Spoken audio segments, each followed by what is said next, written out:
Thank you for listening to A Glimpse of the Kingdom. A Glimpse of the Kingdom can remain free because of generous donors like you. If you'd like to donate, feel free to do so online, or you can send payments through Facebook Messenger.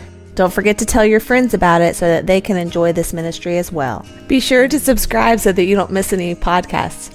You can listen to my daddy every single day, like in the gym, in the car, or just at home.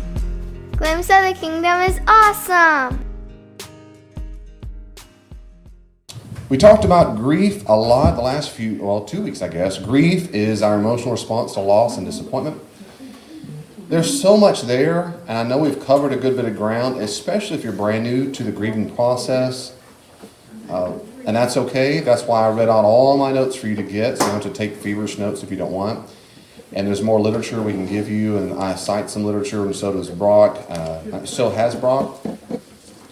If I can recap very briefly on what I think are some of the most important points in grieving, and that is, grieving is normal, healthy, appropriate, Christian. And you're supposed to do it. It's God's gift when we go through horrible times. And so I've been begging you a lot because of my experience not to listen to guilt messages or I know how to get over this or maybe I don't have enough faith and that's why I'm sad. That's all false.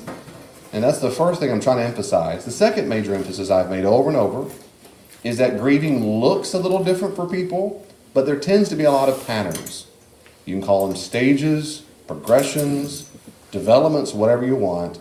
I've been using the word typically stages. The problem with the word stage, it can imply that you go step 1, step 2, step 3. That's not how grief works.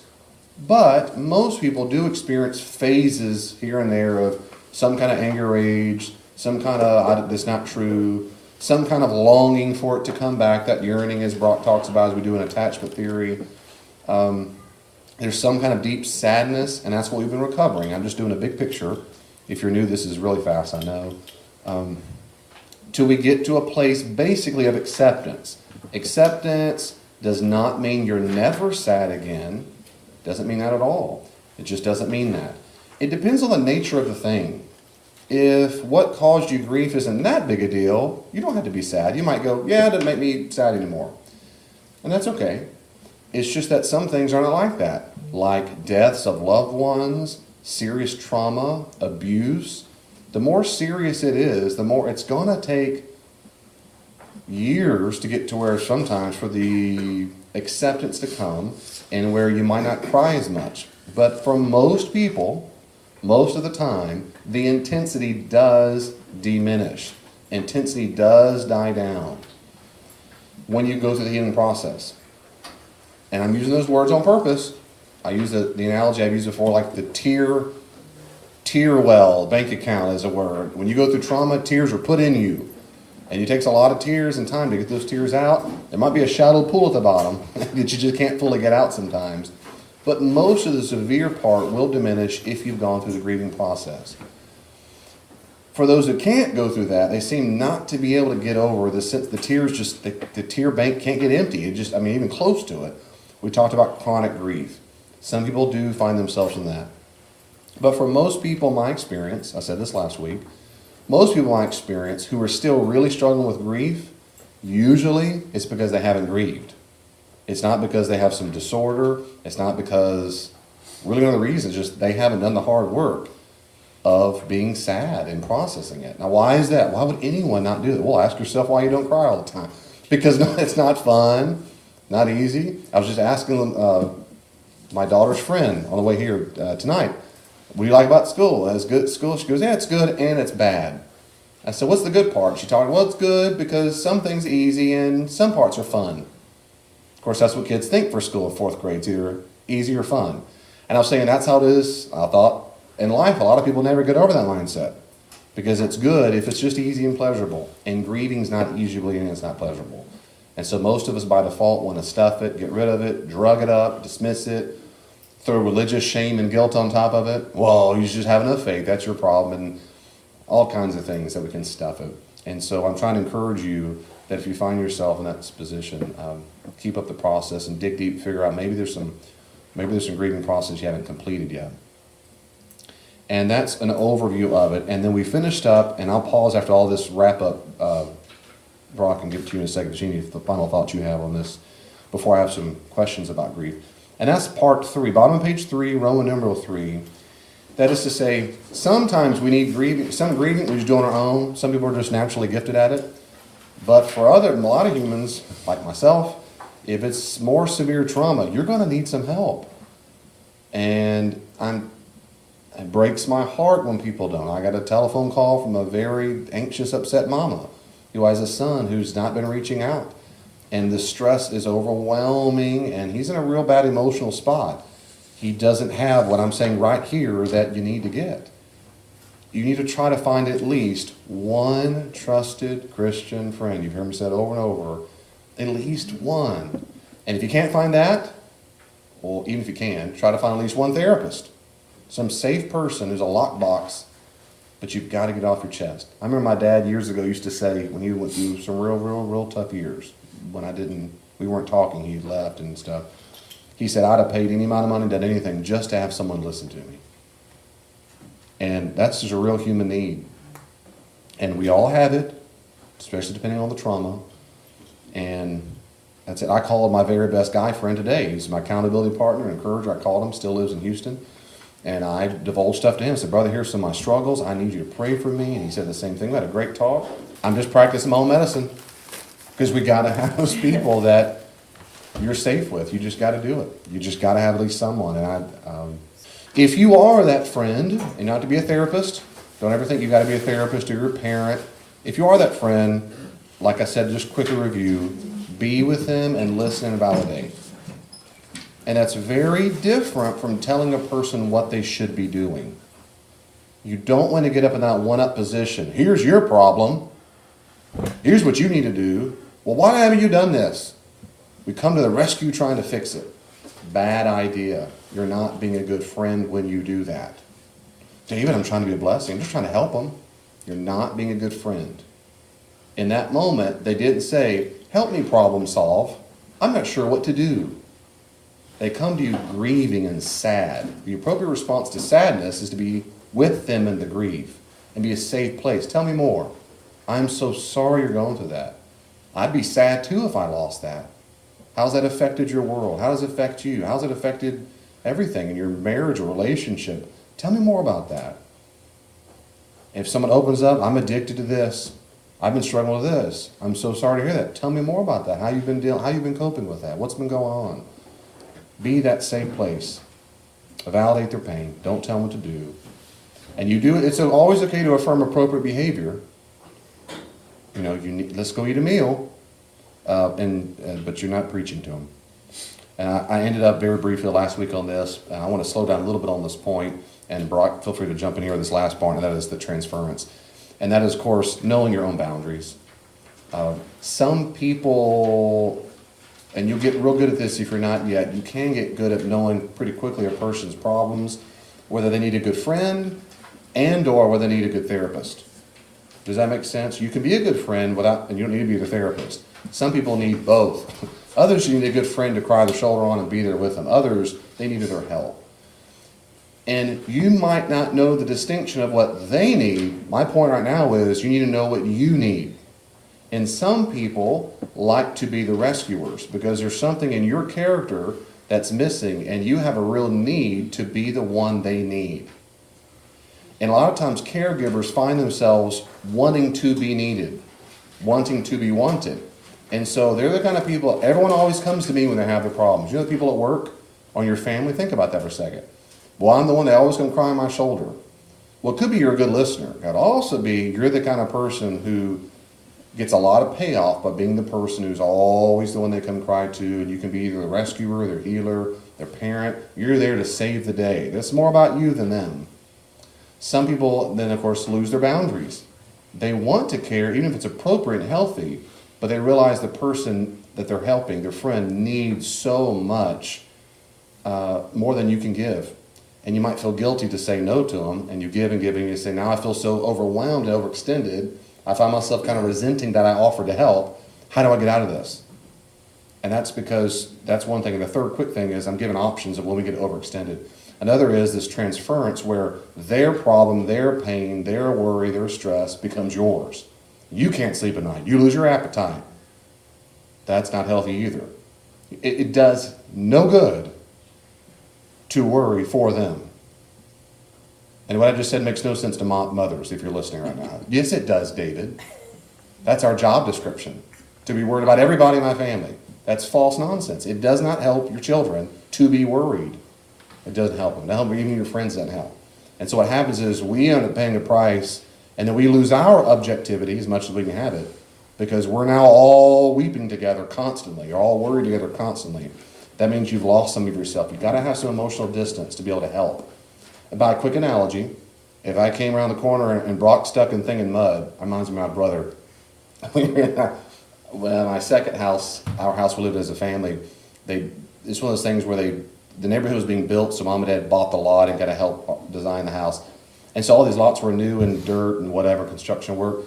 And the house right beside there was dirt and mud. And my brother, this made me very happy because he was a bully, he got stuck in the mud. And he was really stuck down about almost his kneecap, and it scared him to death. He couldn't get out. The mud was, it just sucked him in. And I came around the corner, like any loving brother, I fell on the grass laughing so hard at his despair and sadness and crying. Boy, it made him mad. And I was scared because I thought he can get out. I thought, no, he can't get out. He's stuck. I could sit right here and I did for quite some time. Go get Dad. And he's crying and scared. And I got Dad, and then I ran off. But Dad had to get the shovel. If I said, Stephen, I'm so sorry, let me jump in that mud with you. Right? That'd have been stupid. We'd been both stuck in the mud, both upset and sad. It would have helped him not at all. Now listen, the way to get him out of the mud is for my dad to be on dry ground and dig him out. And that's exactly why, little footnote, it works with salvation. When we use words like holy and God, it means he's other than, he's divine nature. That's a good deal. It means he's outside of the pit to help us out. And that's how it is when we help other people. You've got to have some objectivity.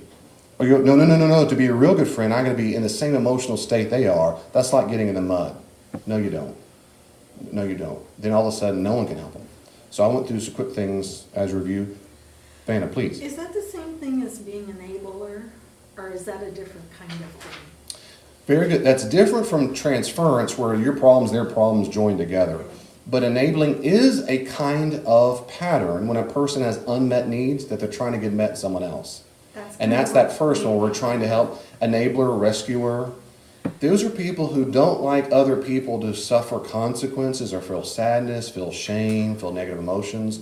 We want to come rescue them from that feeling. And then the other thing is... And so, we might enable them in their inappropriate behavior or destructive behavior because we don't want them to hurt. Yeah. Well, if you recognize that, what can you do? That's a great question. So to repeat it for the podcast and for Facebook, what if a person, a friend who's been going through the same maladaptive, we call it, or self-destructive behavior maybe for years, and they keep calling you to either like, I need help, or whatever it might be. Very good question. The first, maybe not in this order, but these are some quick thoughts, because I've lived this, and other people as well. The first real big thing to understand is, like I'm trying to emphasize here, is that number one, our job is not to fix the problem. And that's a biggie, because a lot of people don't come to the table thinking that, especially Christians, well-meaning intentioned Christians. They think their job is to come and save the day. Now, that is true when a person is in a victim state. According to the New Testament, I can prove it right now if you want. We're not morally obligated to try to make a person get out of an addiction. Morally obligated to get out of, they waste all the money on casinos and they don't have money for food anymore. Well, every month I give them grocery food, every single month. We're not required to do that. There is a degree to which, of course, people who have an addiction have a disease and they're a victim to it. Absolutely. But most addiction specialists will tell you, of which I'm aware, and Brock, correct me if I'm wrong, in my experience in education, there are those moments of clarity that almost all addicts have to say, I need help. There's a degree to which they're not fully a victim, like someone smashing me in my truck and I'm stuck. There's those moments that go, And it's usually in those moments, and I will tell you later when they're more healed, they'll say, in those moments, I didn't get help, I became self-confident. I can do this. I got this, it's not a problem. Those are those moments of clarity, where they know they've got something they need help on, but they don't reach out to themselves. They think there's still enough willpower and resources on the inside, and they don't have it. And it's hard for a lot of people just to admit wrong and weakness, say, man, I don't have it in me. That's the first thing I'd say, is to say, first, believe and understand our job is primarily help people in a genuine victim state. And that relates to number 2, which is our job is not to be the rescuer and enabler of those things. So what do we do? What can we do? I still, in that experience, and I've experienced that several times, is I still go back to exactly what my tips are here. And Brock can give his input in just a second. And that is, I still understand my role. I love them and validate their pain. People who are addicted to stuff, I have deep empathy for. I don't come at them, with the faces and, oh, don't you know the Bible? I don't do any of that junk. Most people have no problem feeling guilty on their own. And in that role, that's not my job. It's just not my role. They don't. Most people with addictions have terrible shame. And that's different from guilt. Guilt, I did wrong behavior. Shame is I'm a bad person. And what they do not need in that moment is some judgmental punk. So I don't ever come at that. I have deep empathy for the sorrow they genuinely feel. Even if they have those moments of brightness and say, I could have changed, they still chose. I'm so sorry you're going, this must be very difficult for you. How can I help you? And I ask them, how can I help you? I serve you. And then whatever they say, I listen very carefully to determine if their request violates my boundaries. I need you to come to my house every Saturday morning and Sunday morning and clean up my vomit after I drink all night long. I'd say, I'm sorry, I can't do that. Why not? I don't want to. And what if it's a relational addiction, like? There are, like you might say, relational addictions, in that you get a need met by people genuinely get addicted to drama. Yes. They get addicted to the conflict. They get addicted, and these patterns form. And I mean, they really house dopamine shoots in our brain. It feels good when the fight's over. Couples do this all the time. It's the post-fight sex. Oh, that's the best. That's the cycle. Not all people. I'm saying that's that anecdotal. And so families have that. The short answer is there is no short answer to that. They do need to go to a therapist, and there's family dynamics, there's systems theory, there's all kinds of things. And I've come in to help families, and Brock's done tons more than I have on the family part. But I've gone into families' living rooms, and we talk about all the dynamics, and you see that goes on. A little footnote, not only couples do it, families do it, generations can do it, churches do it. Churches act out this family dynamic. And so organizations can do it as well. And there's no quick fix like, here's what you do. The second thing I'd say is to you, you said, what do I do? How do I say? I've been telling them. What I'm encouraging you and everybody is to try to resist staying out of the parent role. That is, instead of saying, you need to go to a therapist, you need a therapist, I tell them one time. So they say, how can I help? What do you think I ought to do? Now, I've talked about this last year in transactional analysis. They have little games, I know I ought to, but, and that is this, I need to go to the gym. I need to lose weight. And someone says, well, why don't you go to the gym? It's too expensive. Person says, well, there's some cheap one around the corner. Yeah, but I got kids to watch after. Oh, I'll watch them. Yeah, but it's late after work. And you see, it's the game, doom. Sure. But both have a payoff because they're arguing. One's trying to fix it, and one's getting attention. Okay. So one leaves frustrated. They didn't listen to my advice. The other one leaves frustrated because I still feel empty. But I got a little payoff because someone looked at me and paid attention. So what I do is I give them one shot at that. Now, if I'm a friend with them, I might be a little more specific. But if I don't know them well, I give all that one shot. I'll say, here's how I can help. Well, my advice would be go see a therapist. There's some good rates. I know some people. I'll be happy to do some research for them. And I listen very carefully and watch their face feedback. Watch their face or email, whatever. And they go, yeah, but you go, okay, well, I'll pray for you. It's up to them. If I'm a dear friend with a person, I narrate what my concern is for them. Because hopefully they know, and I'll say this, you know I love you, we've been friends for a long time. But I'm concerned for you because when I offer what I think is help, and I really mean those helps, I really feel that my perception is, and tell me if I'm wrong, my perception is you're not really looking for help. Wow. Oh yeah, because we're friends, I tell them that. So, because I'd expect them to tell me the same thing. That as you seem resistant to making those changes, tell me why is that? Or what's going on? Why are you afraid to talk to the therapist? What's going on? But again, now I'm also more training a therapist, but also don't spend, I'm not committed the next 6 months to be the therapist. It just means because I'm a friend in that moment, I'm narrating what my perception is. And they might say, David, you completely misread me, had a bad day at work. Okay. But if I'm good friends, I probably didn't misread Then it. they come back the next time and it's the same thing. So Then I say it. There you go. They come back the next time, I narrate. See, I'll say, well, sister or brother, usually brother, I don't have any friends that are girls. I'll say, brother, I care about you, but we've covered this. So I'm not sure what else I can do for you. In other words, I just be that. Absolutely. Pastor? Yes, Is sir. it good sometimes to ask questions and get them to thinking for themselves rather than suggesting things, asking them questions regarding what they've said so they start doing their own thinking and maybe realizing Very good. things that hadn't occurred to them? That's a great, yeah, asking questions, that's exactly right. By default, of like, for example, questions are always better because it assumes the person's taking responsibility for their behavior that they're doing, and it assumes it. A lot of people don't take responsibility, but it's good to assume it. So when a person, I don't know what to do, you say, well, what are you doing to get help? Yeah, in life coaching, I do that with people, what are you doing to get help? It's when a friend or someone says, what do you think I ought to do?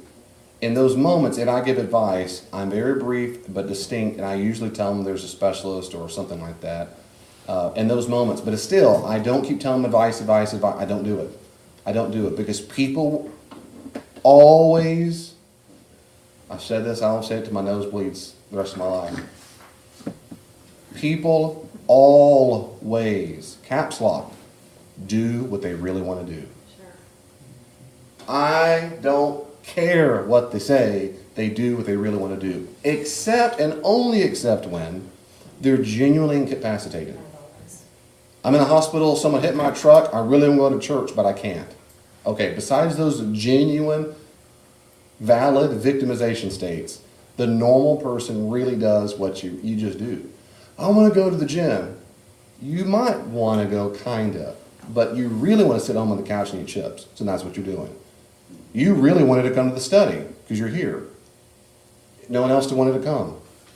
Well, they had commitments. No, it means they really wanted to do the other commitment versus this one. Doesn't mean they're all sinners. It just means we all do what we really want to do. So when I ask a question, which is a great point, John, when we ask the question or say something, we say this and they give an answer, I feel no compulsion to try to guilt them, manipulate them, rag them, nag them. Check them the next day. Did you call that therapist? Did you call? No. I don't do all that. Let me pause there. And I'll be happy. Brock, please, you in the microphone for me a minute. Any feedback? You went before, Brock? Go ahead. Yeah, I just have a question. And then maybe Brock can jump on this too. I'm sometimes on the school. That's a great question. So if someone asks your advice, they don't take it. You say, I get kind of frustrated. The first thing I would encourage you is to be very aware that that is your problem. That is to say, frustration is just a mild form of anger. So if we're being real honest, that means you're angry at that person for not doing what you said.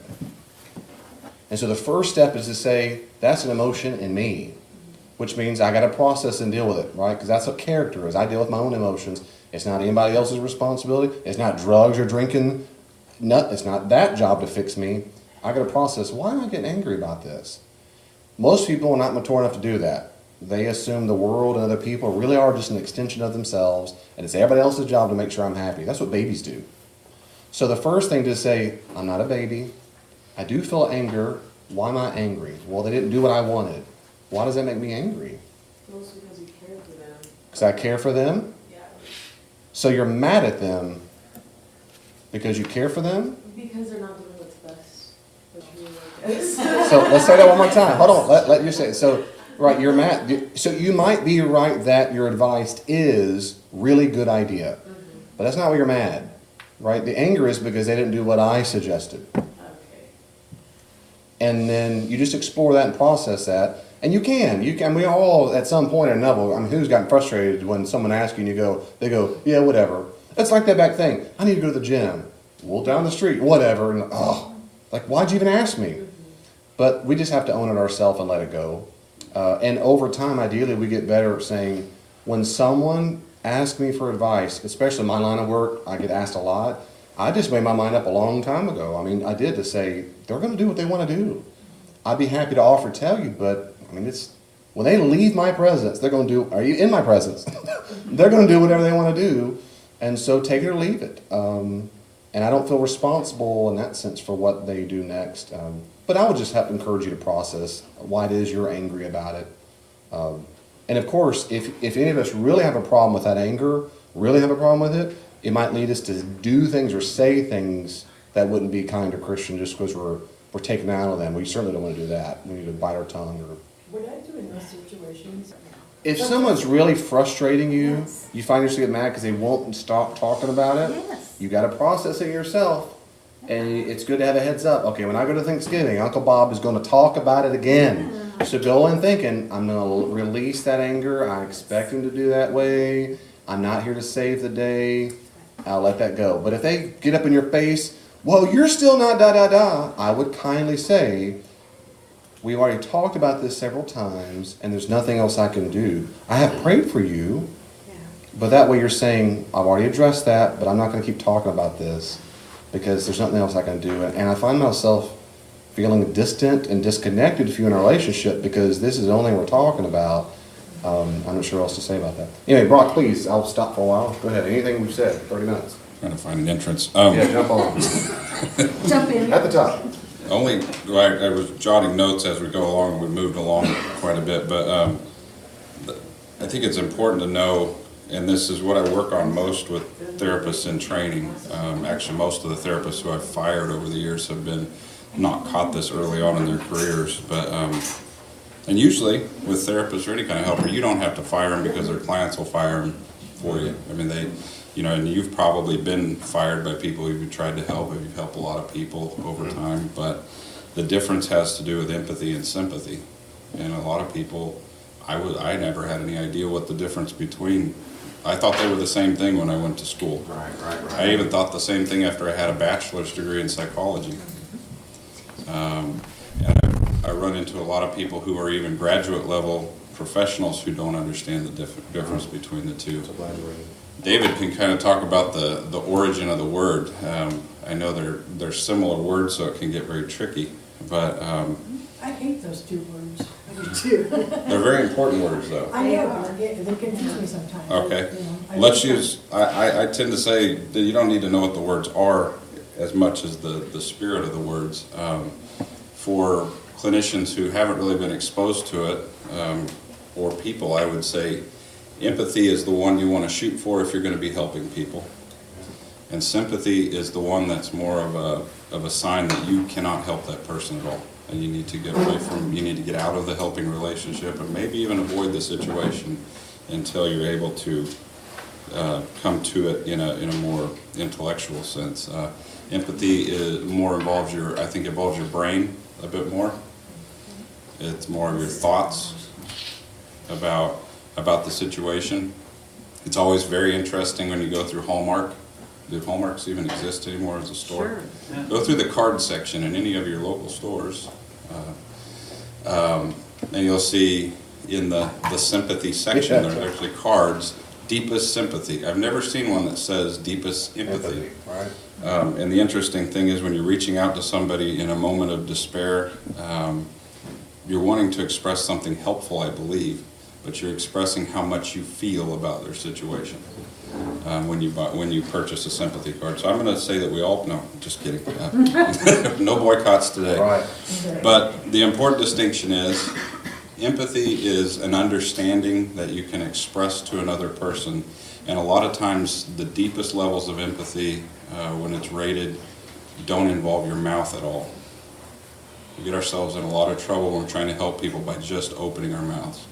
If you can't find a way of opening your mouth without expressing a feeling, and we can go back to kind of understanding what feeling words are. This is really basic stuff, but we move forward so fast to try to help people that we sidestep whether or not it's a feeling or a thinking word or an understanding word, and we move right into this spot. And that's a good thing. It means we're attached to people and we're still capable of having feelings, but it's not helpful when somebody's already overwhelmed by overwhelmed by feelings. So I always point that out.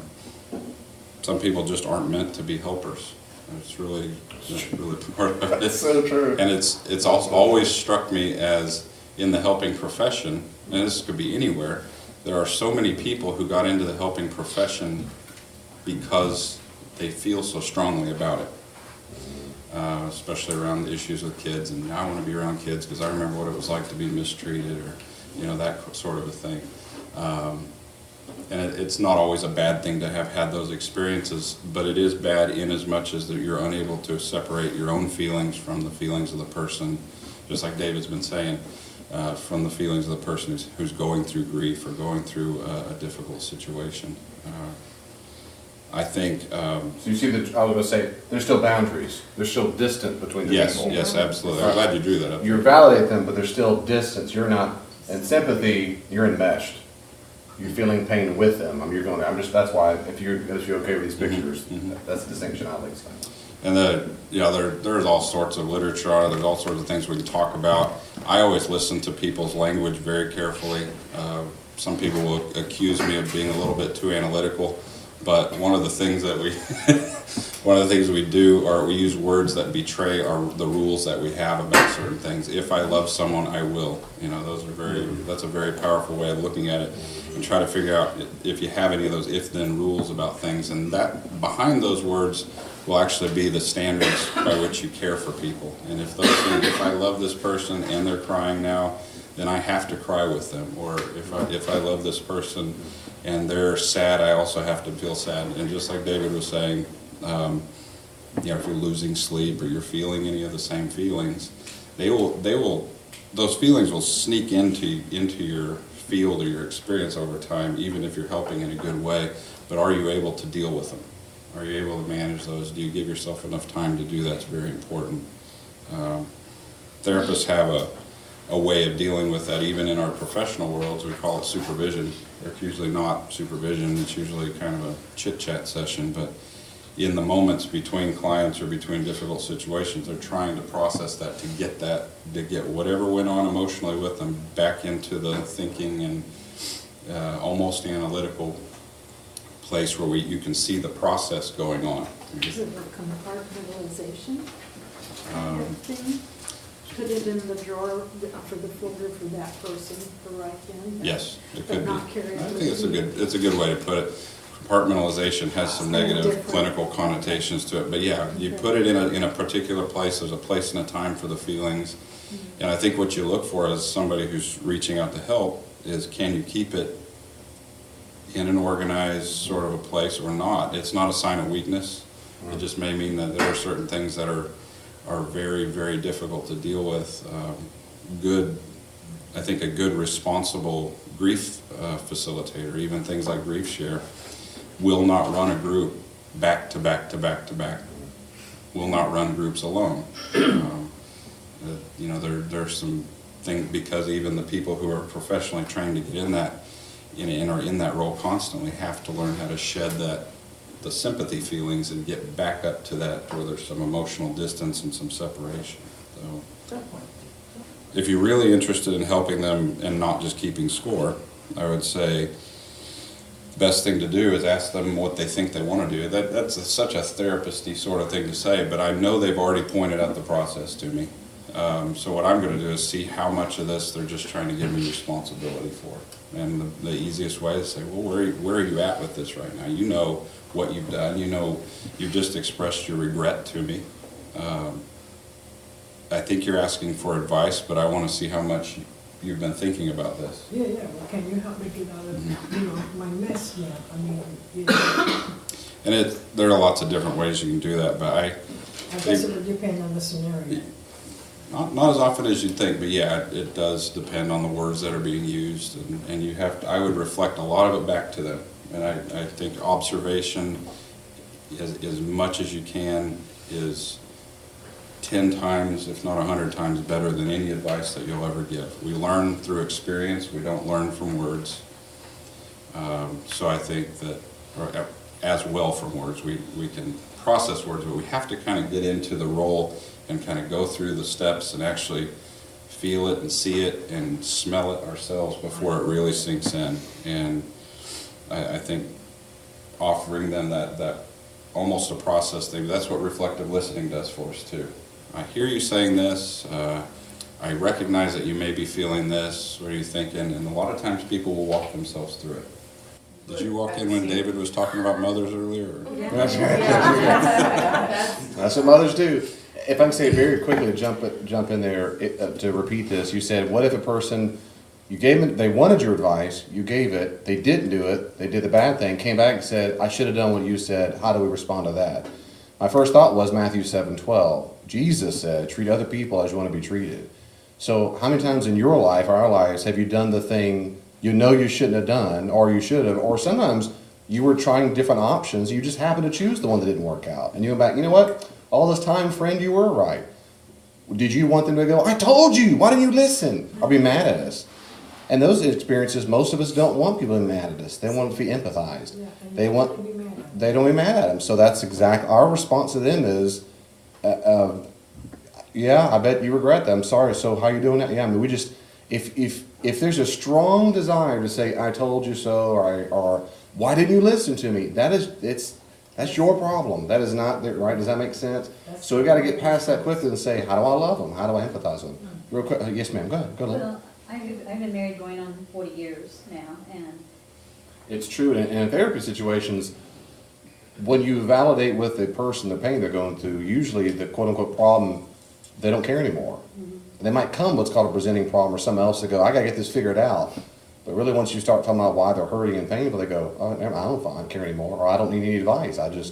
That's what I needed. I agree. I'll stop there. Brock, sorry, I interrupted you. Oh, no, you had your hand up too. So if someone's giving you advice and it's bad advice, so that's a great question. How do we get ourselves humble in a position to actually want to hear a person's advice? And that also, the short answer is, there's no short answer. There's a big issue there. But if I had to give one short answer, for most people, it's just pride. But that's not true for everybody. Some people are very wounded. Some people had childhoods where there's a lot of things. They were modeled by parents who didn't get advice, the dad who never stopped for directions, all that kind of stuff. They taught us, don't be proud, don't you ever. Charity, I don't need your charity. And so sometimes we're modeled that, sometimes we're hurt, sometimes just pride. There's all kinds of whatever. So I would say is you've got to process, where does that come from? Why am I doing that? How do I get to a place? And some people also are just better at it. I'm being honest, some people are better at it than others. They are. People who find themselves, this is very common. If you ever hear a person say, I'm just a very competitive person, that means one of usually two things. They're either a genuine narcissist and think they're better than anybody else, or two, they have a very low self-esteem. And they can't stand to think other people, they think the world is constantly in a one-up, one-down position. There's no one peer. You're either above someone or you're below someone. And so they don't have the stability and the resources and the healthy mental and emotional state to say, I can be someone's peer.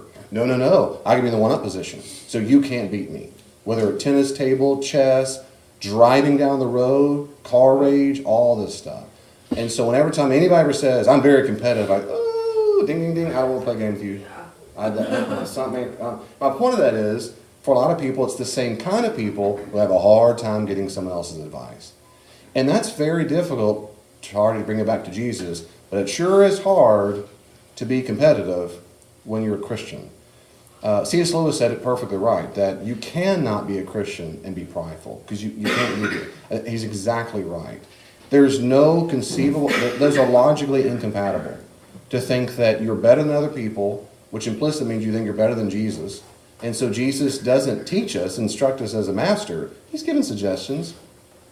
You may or may not be good ideas. I'll do what I really want to do. And that's not the same as denying myself, picking my cross. And so that's something that's got to be killed. And you ask God for help for killing it, that's for sure. But there's going to be a lot of reasons why they do it. But it is a worthwhile effort to try to kill that pride. I just had something to weigh in on that. That can be one of the reasons why. Yeah, that's why it's a big, yeah, you're exactly right. Could be one of the reasons why we're resistant to receiving input. We're not used to it, never modeled that. A lot of reasons for that. Very special to you, right? Young life. So the question, do we ever get over grieving? Do we ever get over death? Also, It can be yes to the first question, no to the second. So again, the grieving, can you get over it? Can you come to a place where the acceptance is so profound that you're not even very sad anymore? Yeah, that depends on what it is, though. It depends on what it is. Some people grieve terribly over a job for a long time, and they get a better job. They go, boy, I was super sad for years. And I'm like, whatever. So yeah, of course it depends on the thing you're grieving. Deaths are different. People you're close to, a part of you's gone. And so in that sense, you don't ever get over a hole. That hole is there. What you can process through, most people, as I've said, back to the topic acceptance, is you can come to accept the reality of the loss such that the intensity of the anger, the rage, the bargaining, the sadness does diminish. So that, as the analogy I gave before with the chapter in the books, it's still a chapter in your book. But when you've come to acceptance, you say, it is a chapter. I don't deny it. I don't stuff it. I don't, well, that was a long chapter or a short chapter. But it is there. I can remember those people I lost. I reflect. And I might even cry when I go back and reread those chapters. That's okay. That doesn't mean you're all in again. It just means you're reliving that moment. Christmas memories, that song that comes on the radio, you start tearing up all of a sudden, completely normal. That doesn't mean all of a sudden you've never ever not cried again. That's part of the grieving process. And that's always the danger of using words like acceptance and closure and whatever. It sounds like you never even care anymore. That's just false. It's just false. So, but I still am convinced that the intensity for most people, when you go through the grieving process, it does greatly diminish. The intensity sure does. It doesn't mean you get over it. And none of this nonsense like, well, I just got a new husband, or I just planted a flower. That's nonsense. Death doesn't work that way. It just doesn't. And people will say some stupid things. They're still in there with you, and I believe it. And you're not alone, and that's a common sentiment. So people say some dumb things like, well, just go plant a flower, go buy a puppy, get a fish. Oh, that's exactly the same. Yeah, good call. I mean, it's ridiculous. So if you're in a grieving process and that, getting very angry, you got very sad. And to bring back real quickly, I'll go back to Brock where we went back a little second ago. The problem with the etymology or the origins of the word is they're not distinct. In Greek, this means in passion. Pathos means suffering. Pathos can mean that. A deep passion for something or emotional state. M is like in from the Latin, from the Greek. And sim means with. So in, pathos, with, they mean basically the exact same thing. But in therapy circles, they do mean different. And so a lot of times in my understanding, I use it. Empathy means I feel sorry for. I empathize. I'm sorry that you're going through this. Maybe my mirror neurons are firing and I feel sad too for you. Sympathy means I'm in it with you now. Now we're both bottoming out. And it's not, and I said it, and now Brock is saying, I'm repeating this because it's very important, and it seems to me, Brock, for us to keep making this distinction. It's not bad to feel sad for a person and even cry with them sometimes. Paul says, and we said this in Romans 12:15.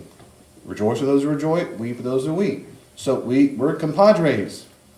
It's when you can't turn that off and you become just as sorrowful and enchained, we call it enmeshed. You lose yourself. When one of my friends who was my age accidentally got shot in the head and died in the room my brother was. It's an extremely traumatic event. The night it happened late in the afternoon. The night it happened was I remember almost every minute of it. And one of the times I went over to his name was Brent. I went over to Brent's house and his books and stuff from the school, he always sit there on the kitchen table, still sitting there. And his mom and dad were in the kitchen and some other families showed up and then we came because we're all family friends in the neighborhood. They were the street right behind us. We could almost throw a rock to the house. And we go over there and my mom goes over there and my mom has already been weeping. And she comes in and as soon as she sees Brent's mom, and of course her Brent's mom, so I still remember, man, those moments you remember. I'm sitting up against the kitchen counter. And then Brent's mom comes over here and my mom, and she just starts weeping. And then you just go boom, and just hug and cry and cry and cry and cry and cry. And I remember even as a kid thinking, part of me thought, why is mom so sad? Because it's not her son. Of course, I thought, well, of course I understand the sadness. But that's exactly in that moment what that mama needed. And that's what I'm trying to get. That's an empathetic moment. But if my mom went home and cried, the next day she cried, the next day she cried, the next day she cried, and she had the same, she's lost herself. In the moment, she's weeping when someone's weeping. And that mama did not need, have you prayed about it? You have another son. That kind of nonsense people can say. She didn't say a word. She just wept with her for a long time that night. And that's what we did. So all I'm saying, that's an example of being sad. So I'm not trying to imply or explicate that our job is to be robots. I feel sorry for you. Now leave me alone. It's not like that. No. And we don't want to get lost in it, if that makes sense. And tell me, Brock, yeah, go ahead, Linda. You were, Right, but this is, where does compassion come in? That's the empathy. That's the empathy. Yes, ma'am. It seems to me. Yeah, I feel compassion for you. Compassion that I care about you. I love you. I'm going to pray for you. I'm going to try my best to help you within healthy boundaries. And some people don't like to hear boundaries or no, and so they don't want to respect your no. So we might request of a person, if you love me, then, like he was saying, if you love me, then you would do blank. And he might go, well, I do love you, but I can't do that. Well, then blah, blah, blah. That's not your problem, that's their problem. And then you might come to the rescue. Now, wait a second. I do love you. I'll prove it all. No, that's your problem there. So you might have to let them have false ideas about what compassion is. Because a lot of people think compassion is, you come fix my problems. False. I've told people that. I love you. And what? No, loving you doesn't mean I come do all that. It means I do everything I can within healthy boundaries. And I can't lose myself. I just can't. Some people in therapy, man, they don't know it, but it triggers all kinds of crazy stuff in me. And that's why therapists, that's why they go and talk to the people. And that's because, and they don't know it. And I know enough to go, okay, I need a break from that person. Because that's my whole point here, is that we've got to not lose ourselves and then get all transferred. Brock, we'll go back to where you're at. Anything else you want to add or subtract from that? No, I think we did it. I don't want to go, we don't have to go all the way back over it, but I think it's important to note that when we're seeking advice, it doesn't mean that's necessarily what we need or what we should even get. And I really always pray that people who are looking for advice don't get it. It's kind of in a funny sort of a way. But the truth is that we all have brains. They're all very valuable. And the experience that we get in solving our own problems is much more valuable for us in the long term. Even in the short term, it's not as easy toward the rest of our lives. We need to be able to experience things, like I said earlier, and go through the process of figuring it out. And that doesn't mean advice, small bits of advice here and there when they're welcome isn't good for us, and wisdom can very much get us on the right track. But that's to be heavily qualified when it comes from human beings. I think one of the things that we can do best as helpers is to really kind of be a flashlight, shining it into the corners, and when we're able to point things out that might be going on, to offer observations more often than advice. An observation can be helpful, but also to show a genuine concern for the feelings can be just as helpful too. It may not feel like we're doing much, but that's the work of a helper, is to just sort of know that being there for somebody and reflecting those feelings and showing that you are aware of them and you feel with them, but again, not going through the whole thing with them, is what you're there to do. And it takes time for people to figure things out. I think some of the worst advice givers are some of the least patient people. And I think we all go through seasons of that too. When we're stressed out or worried about things and a problem comes up, you can almost measure how many times you've given advice versus just sat there and listen. It's much harder to sit there and listen when somebody's suffering and you're worried about things, or you're stressed out, or you're trying to get to another appointment or something too. You might just say, well, that's about all I got to say about it for now. But I really do think observations and reflection is much more valuable than anything that we have hurled. What was that? Oh, me. Yeah, so you say when you live alone, you don't have someone to bounce off ideas and get advice from. I don't have anybody to complain to, cry to, yell at. Well, and my response is, I'm sorry. I don't even have a dog. And, Yeah, me either. and I've heard that dogs are horrible advice anyway, so that's good. But what I want to, they don't judge you at all. That's right. That's one reason I love dogs. Some people too much, or cats, or cows, or anyway. That's a different diagnosis. Really, genuinely, I'm sorry, but I'm not saying this because of my job. I'm saying because I really think it's true that in the Christian worldview, the body of Christ is supposed to be the source where we get our, I love how John Townsend says it, our nutrients from. God is a limitless resource. Humans are limited. And in the family of faith, God can speak through all kinds of people to encourage us and challenge us. And that's why we try to get at least one trusted Christian friend who is not necessarily just an advisor, but the people you go to say, man, I'm really struggling with this. But you want to find at least one person, and groups are even better, small group. That's why, ideally, we don't care what you call them. Here we call them D groups, discipleship groups. That's supposed to be a place where you get safety and encouragement and challenge sometimes. And I'm real proud of my D group because we're come a far way of people opening up and saying, man, I need prayer. I'm really struggling. There's been tears, and I love it. But that's because some of the same people in the group who've been crying also live alone. And now they're getting loved on. Love transforms you. It changes you. And so my encouragement to you and everybody is, if you don't feel like there's anybody at home ever, God can use other Christians. He can. He can cause them to hurt you, but that's the risk of love, and it's worth taking. And if you find yourself shut down because it hurts so much, you need to get that healed because you don't want to close that part of your life off the rest of your life.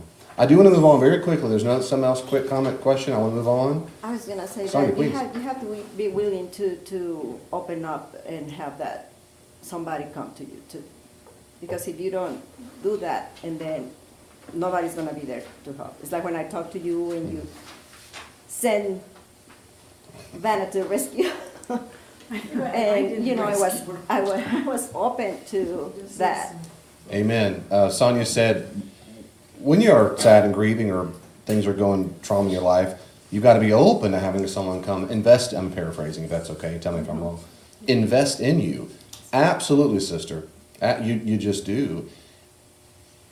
And there are a lot of people who don't want it.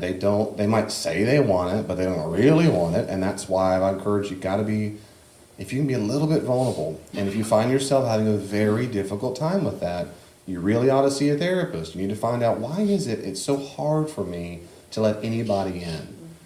And a lot of people hide that behind shame. Either, well, I'm too good, or they'll say, I'm just maybe so screwed up. I have something wrong. No, you're probably wounded. There's probably some muscle you haven't flexed yet, you might say emotionally, but you can get that healed. There's good news to that.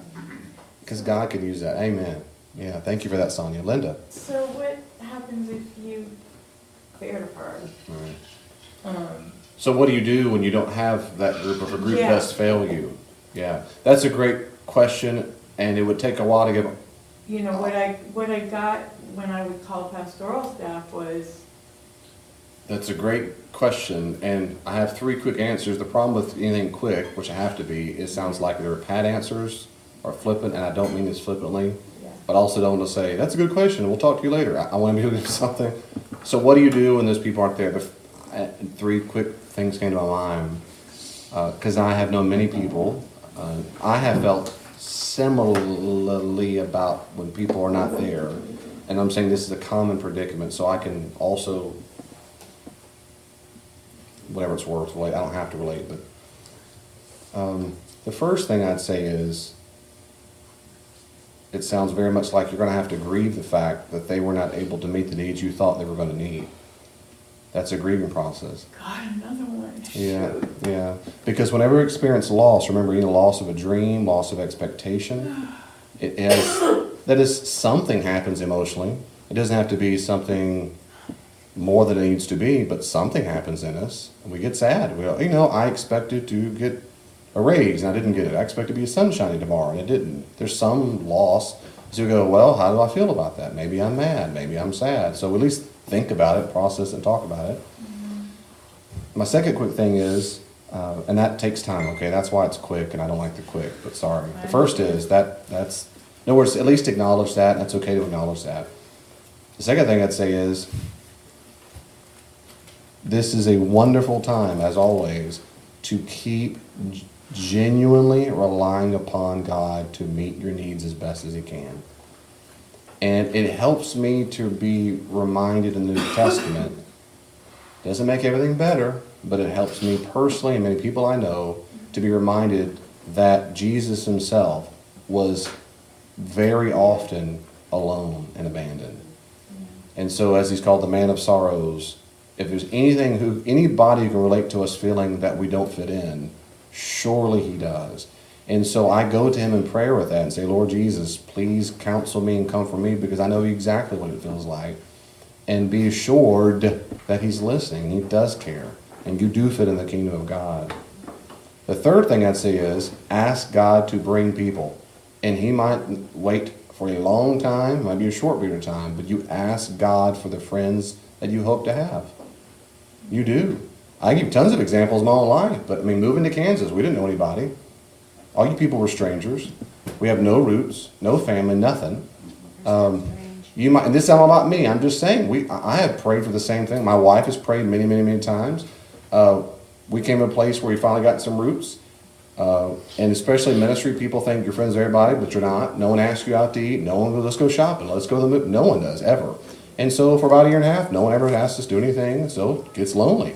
So I asked God many, many times. So does Elaine, who would sit there and she'd tell you many, many times she'd cried. I don't have any girlfriends, no one. And so it's a real deal. It's a real need. Yeah. But it doesn't mean she couldn't function in life, but it created sorrow. So what did she do? She cried. I said, honey, get over it. No, I'm just kidding. I listened to her and helped her grieve. I processed. I said, I'm sad too. And we prayed all the stinking time. God, please bring at least one trusted Christian friend who's a girl to help. And praise God, He's been answering that prayer request. And it took a lot longer than we wanted it to. But it can happen. So I ask God for those needs. Now, those are 3 quick answers that I know they're too pat, but process the loss or any disappointment you have with people when they do disappoint us. They can and do. And 2, God really can be a source of strength when we feel completely alone. And 3, we ask God to provide for those needs as much as we need it. So that's a quick 3 answers. I want to move on to something if I can. Thank you, Linda, for sharing that. That's all right. Anybody else had a Shared it with that way. Good. Well, good. Tell him. He already knows it, but tell him and ask him. Ask him for what you need. Did you have your hand up earlier? I don't remember. Don't remember if you had that? I don't know. Any other question or comments? Any other question or comments about this so far before we move on? Let me ask one quick question. You don't have to articulate what it is, but just by show of hands, how many of you right now are in a there's something in your life? I already know. How many are going to give me money? I'm just kidding. Oh, no. How many people? Yeah, preachers are all the same. How many of y'all? I know, I hear all the junk too. Are in there's something in your life that you would consider you're in the process of grieving right now. Process of grieving, just by show of hands. You don't tell me what it is. So almost everybody in the entire room has their hand raised. And Kristen pointed at Brock. I'm not sure what that means, but whatever. I'm just kidding. She didn't. I'm just teasing. I accept responsibility. That's right. They go together, by the way. I'm just kidding. But look, so in the room, almost everybody here raise their hand. And it's okay. You don't feel guilty if you didn't raise your hand. But this is a common human predicament. And if I did the same thing in church in the Sunday service, raise your hand, close your eyes and raise if you feel embarrassed. It's common. And so Christians, before we move on, just to encourage you, sisters and brothers, please consider grieving seriously. Read over this material, read some stuff, process it, find someone, bring it to God, knowing for sure He cares about you. He doesn't ignore you in your grief. He cares about you in your grief. And you can find healing if you open yourself, like Sonia said, to be vulnerable to God Himself too, and to other people. You can get healing. Yes, ma'am. It just works. It works. It just works. Amen. It just works. It just works. So. And one of my favorite expressions, I said this last time, is when I go to God in prayer, again, you're talking conversation, and I start out with God or Jesus, Spirit, I'm sad about. then whatever the X is, I'm sad about. And that's some powerful words. I'm acknowledging I have pain. I'm acknowledging I have loss. I'm acknowledging God cares about me. He's a good father. He's a loving father. I'm sad about. It's sometimes hard to like identify what feelings I'm having, so sometimes I'll start with like, God, you know how I'm feeling right now. Like, Yep, you yep. can identify what God, you know how I'm feeling right now. Yep, that's Yeah. right. Yeah. That's right. That's exactly right. You tell him, God, I don't know how I feel right now. I'm not happy. I can tell what I'm not. Yeah. And I start with my kids that way. How do you feel? I don't know. Are you happy right now? Or, well, no. Okay, that's limiting it until we get to something. And you don't have to have that all figured out before you take it to God. He knows. That's right. It's good to know that he won't ever get overwhelmed by whatever's going on. Amen. Too, which He won't ever get overwhelmed. That's sometimes a fear when talking to other people. That's right. That's because right. You don't, I don't want to. Yeah, and again, ideally, well, technically speaking, people get overwhelmed by themselves. You can't overwhelm them. A person can feel overwhelmed, but feelings are their responsibility. But I understand that colloquially, but that's right. You cannot overwhelm God, and nor does he ever get overwhelmed. That's right. He never says, be quiet. You've already said you're sad yesterday. Did you plant a flower? He doesn't say stupid things like that. He just doesn't. He doesn't. And if that's in your mind when you pray, you do not have an accurate representation of God. You don't. You need to picture, some of you can. I say this all the time on sermon. Some of you can't picture a loving father. Maybe you have to picture a loving mother. Do whatever it takes to the place you say, someone's safe. And that's, you're getting closer to God. Like forgiveness. And Good stuff. question. So, yeah, maybe next time we can talk more about that. How do I tell a person I screwed up, I blew it, especially when they're young? If they're really young and they can't grasp it, you don't have to talk. You just need to change. Yeah. But a 9-year-old can understand some things. I have a 10-year-old at home who's almost 11. She can understand sorrow and doing the wrong thing. And I always encourage parents and authority figures like yourself, siblings, whenever possible, own it. And they're going to say probably, it's okay. Parents, kids are quick to let it go, let it go. You have to make, as much as possible, make sure you're not saying it just to receive their validation. Right. You're saying it because it's the right thing to say, because you need to own it. And also it teaches them, that's what mature people, healthy people do. They can make mistakes and they own it, and then they change their ways for the better. So if you're going there to make sure they go, it's okay, and you go, okay, I feel so much better. Well, is it selfish to do it because... And maybe we can talk afterwards quickly. Is it selfish to do it because you want to be in their lives? I don't think it's selfish. Selfish, of course, typically is defined as doing something which only benefits me. Okay. And if that's true, then you're saying, I'm doing it just to use my family, well, that would be bad. But at the same time, I said this when I did a long study on morality, which is all online. I have the podcast. If we only do things only when we're being purely altruistic, I'm only doing this because it's the right thing to do, you're probably going to wait for a long time. It's difficult to find motives that are purely just for the right. Usually there's some payoff for us that we're looking for, and my belief is that that's okay. It's just not okay when we only do it for a bad reason or purely a self-serving reason. So if you say, I do want to be in their lives again, but that's one of the reasons, my personal view is that's okay, but we can talk later. Anything else about that? Yeah. And we're because we're out of time now. Oh, sorry, David, and then Linda. Yeah, David? Well, you're saying... Yeah, so to a child, they say it's okay. Should we try to express, no, it's not okay what I did, but is it okay to just let it go or whatever? That's a great question. It probably does depend on the exact situation and age and whatever, but in general, I personally believe you should say, no, what I did is not okay. And because in my life, so many children and adults, it's okay, and it's just a way to overlook quickly. And I want them to know as a parent that no, that behavior actually isn't okay. Yeah. But most kids probably mean, like when adults do, it's okay, meaning I'm not offended, I'm over it, our relationship is not at stake, the relationship isn't breached. Most kids probably just mean that. So I don't belabor the point. No, you need to know it's a sin, and let's put on Leviticus 19. No, I don't. So my view is it's okay to say, well, my behavior wasn't, and that's why I'm apologizing. I should not have raised my voice. I should not have thrown that TV remote at your head, or whatever. We I laughed. actually said that. So that behavior was not okay, and I want you to hear me. I'm very sorry that was inappropriate of me, and but I don't belabor it. But I do. But again, as we all know with kids, we can yap, but we need to see the behavior. Daddy's so sorry, Mama's so sorry, and you do it tomorrow, blah, blah, blah. And kids, watch what you do.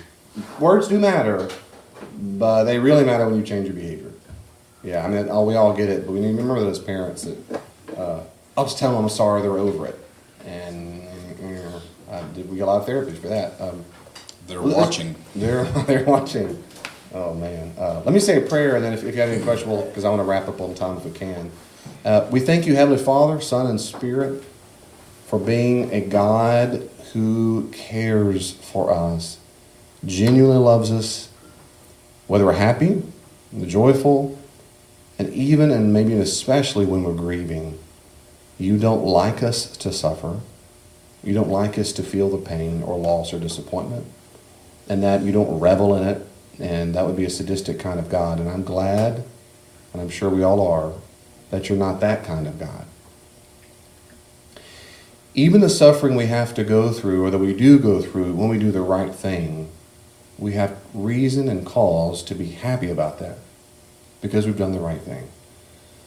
Nevertheless, God, we confess to you, even when we do the right thing and we suffer because of it, or there's some disappointment or loss, God, it's painful. So many times we experience loss of family relationships, maybe spousal relationships, friendships, when we do the right thing. And it makes us sad.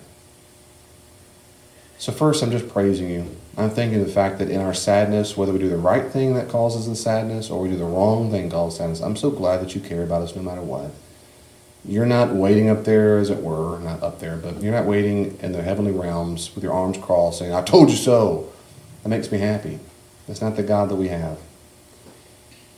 So I'm asking God, number one, that you would help us really genuinely conceive of you properly.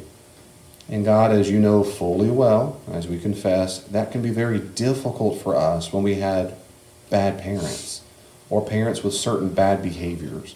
And we did not learn what it means to be unconditionally loved, or someone to allow us to grieve or be sorry for us when we grieve. So help us. Help us learn what kind of God you are in our scripture reading, our devotional life, and our prayer life, and even from mature Christians who help perhaps model that and keep pointing us toward you in a proper conception, knowing that our portrait of you is always imperfect this side of the world to come. But we sure can get better than a bad example in a parent or another parental figure. We also ask, Holy Spirit, for your courage to open up to you, receive your healing, the courage to cry, the courage to be sad in front of you. Also the courage, if it's possible, to find at least one trusted Christian friend with whom we can be sad with.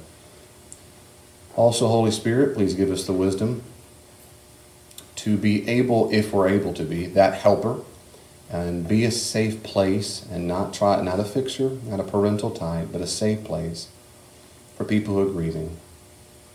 Moreover, please help us have healthy boundaries, knowing that it's okay to say I can or can't help to certain limits. Please help us know what our own boundaries are. And please help us know as we grow, maybe we get we tried and it didn't work out or whatever. So help us, just guide us in that stumbling process of trying to be a gracious friend or lover who is helping people along the way. Help us stay compassionate and empathetic without getting so intertwined we lose ourselves. But help us, of course, the other extreme, help us not be cold-hearted and just want to be a parent, just tell them we told you so and whatever. Help us, again, Holy Spirit, continue to heal. And for those, my sisters and brothers in Christ in this room, on the video, on the podcast, the hundreds of people listening to the podcast and video who are sad right now, our sisters and brothers that we know and friends and family, God, there's so many, I can't imagine what you experience and see around the world of the sadness. Please do your great work. Please help us reach out to you and receive your comfort and not give up. Not do it. Not do it. Please help us protect us from the evil one and evil voices that tell us nonsense and just the despair images and catastrophizing and generalizations and all the junk that comes from Satan and whatever. Please help us, protect us from that nonsense. Help us be as real and open and authentic with you as we can, and receive your grace to heal. For this and more, Lord Jesus, we also thank you and praise you. And help us, please give us your wisdom this week while at work, retirement home, wherever we're at, so that what we do, what we say, it really exudes you, it glorifies you. Give us the courage, please, to open up those of us who are still struggling with secret addictions, secret pains, and we're terrified to tell someone, or maybe we're just in denial. Please give us the courage to bring it to light and receive your wholeness and know there's grace. Oh man, there's grace and love. So help us do that. Be part of that solution, not the problem. For this and more, we give you praise. In the name of Jesus, of course, we pray. Amen. Thank you so much for listening to the podcast. I really do hope that you enjoyed it. I hope you'll listen more. If you want more, go to davidpendergrass.com. There are tabs at the top that let you have access to all the podcasts I've recorded, to sermons I've done, books I've written. They're all there at davidpendergrass.com. You can also check me out on Facebook, facebook.com/glimpse of the kingdom, facebook.com/glimpse of the kingdom, and also look at my Twitter feed at glimpse the kingdom, or at Dr. D. Pendergrass, at Dr. D. Pendergrass. There's tons of ways to reach out. I hope you will. Send me your questions, send me your comments. If you'd like to support the ministries of Glimpse of the Kingdom, you can also find ways to give online on davidpendergrass.com. If you'd like for me to come and do some consulting, check out my website, davidpendergrassconsulting.com, and I'll be happy to come out and speak to your organization and help and train any way I can. God bless you. See you online.